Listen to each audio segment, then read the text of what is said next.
Are you wondering how many chains you should chain, how many rows you should have, when to do this, when to decrease, when to figure all this out? And you're watching a tutorial, probably my tutorial, because I don't add how many chains you should have. Usually I'll do how many chains I did, but I don't really add how many you should have for your size, or if you want to make a piece for someone else and all you have are certain measurements, or you just want to like a certain size, whatever that may be. This is how I calculate how many chains, rows, anything ever for my patterns. That was a big part of my patterns that I was really scared of, was having to calculate the different sizes. At first I was like, ooh, I'll make it made to fit. I'm not sure really how to do this. That was a big part that was really scary for me. And so I sat down, I took the little part of my business degree that I actually paid attention to, which is Excel. Not that it really takes crazy Excel calculations. You could probably do this. I wouldn't suggest you do it by hand. Excel or Google Sheets, I use Google Sheets. It's just the easiest way to do it. You're just gonna be doing some division and multiplication to figure out what you need for any amount of measurement. How many rows, how many chains you need for any amount of measurement you're crocheting. So the first step, which I do, this is the only time I crochet a gauge swatch.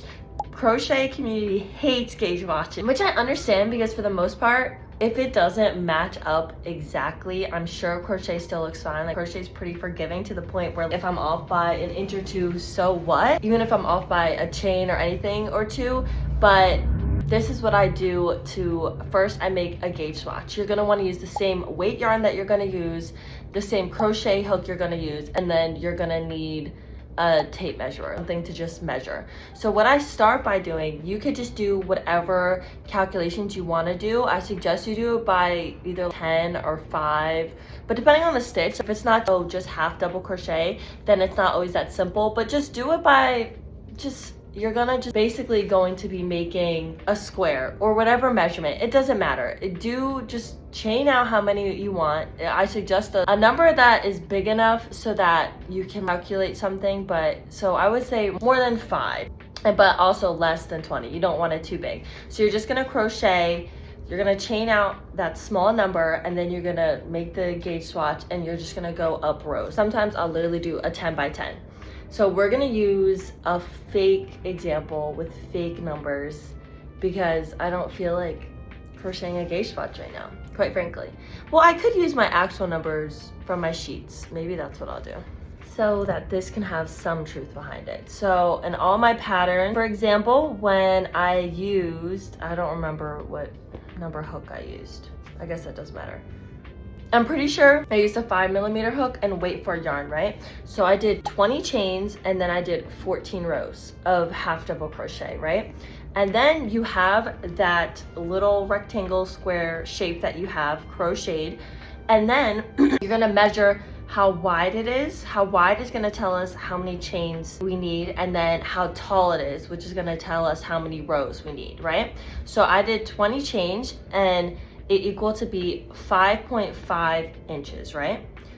So like these 20 chains equaled 5.5 inches when I crochet the rectangle.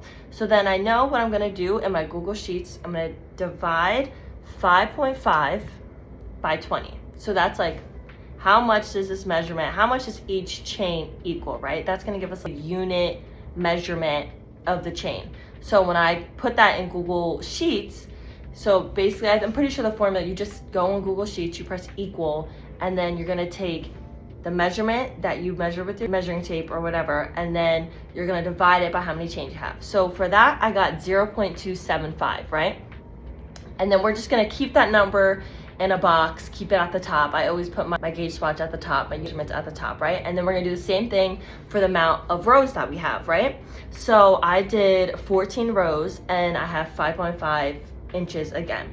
So I'm taking 5.5 inches and dividing it by the 14 rows, which got me 0.393. So now we know how much each chain is gonna be, and now we know how much each row is gonna measure out to be. So say if we want to calculate any number at all, if I, for example, let's see.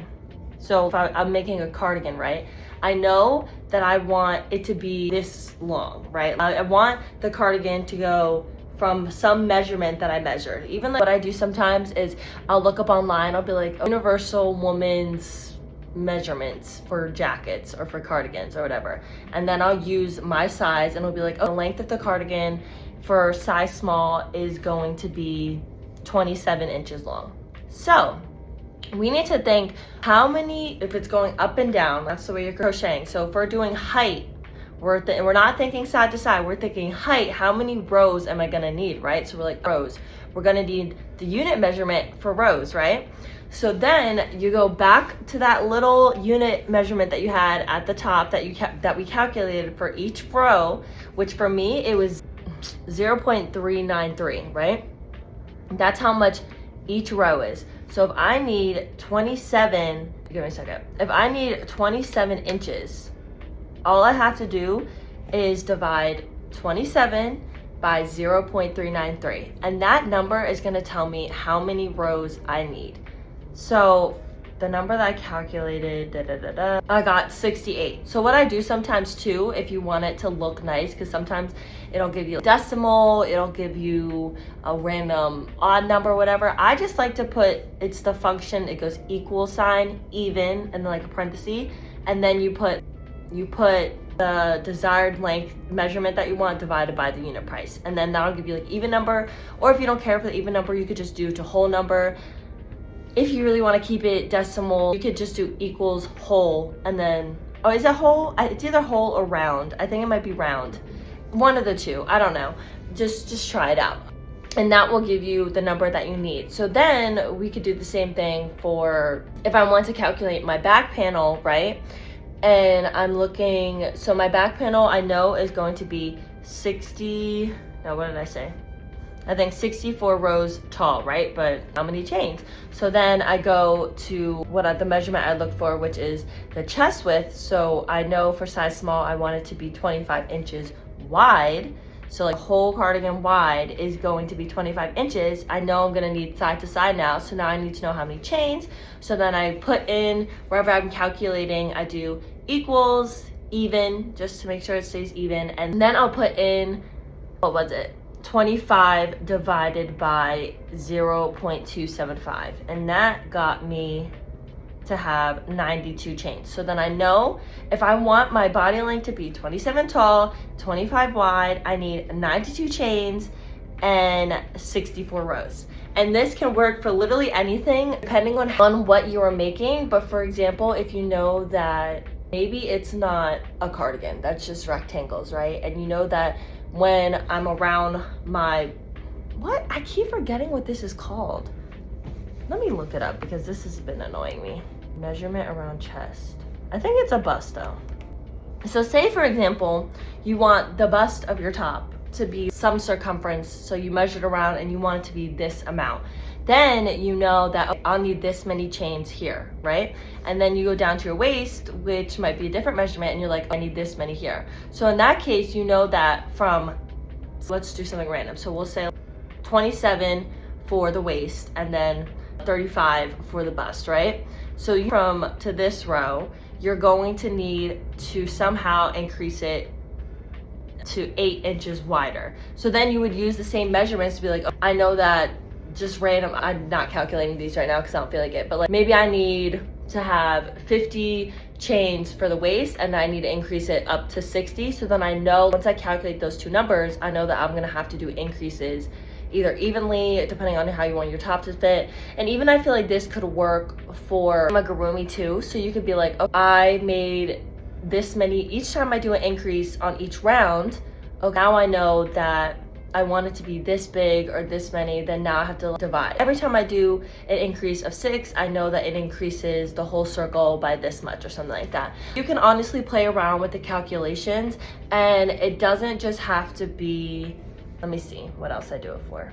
I'm trying to think. This can work for a lot of stuff. Like if you want a bag to be this wide, this tall, this shape, you could do this for granny square. I also like to do this for when I'm blocking pieces. If I'm steaming pieces, what I do is I will make the gauge swatch and then I will measure it out, right? So you measure it out normally and then you can steam it or however you plan on blocking it, and then you measure how wide Instead of using the unit price for the unsteamed one, you're going to use it for the one that you did steam and the one that you did block. So even though it's smaller, you know that it's going to increase to this amount at the end once you do it, which I think can definitely help you a lot, because I have made, specifically when it comes to my sleeves, if I do it too long without measuring how much it's gonna expand when I steam it, then I end up always having it way too long. But this can just be very helpful if you wanna start freehanding, if you wanna start making your own patterns, just in general, just knowing without having to make it up. And I don't know, I think that I used to be an accounting major, so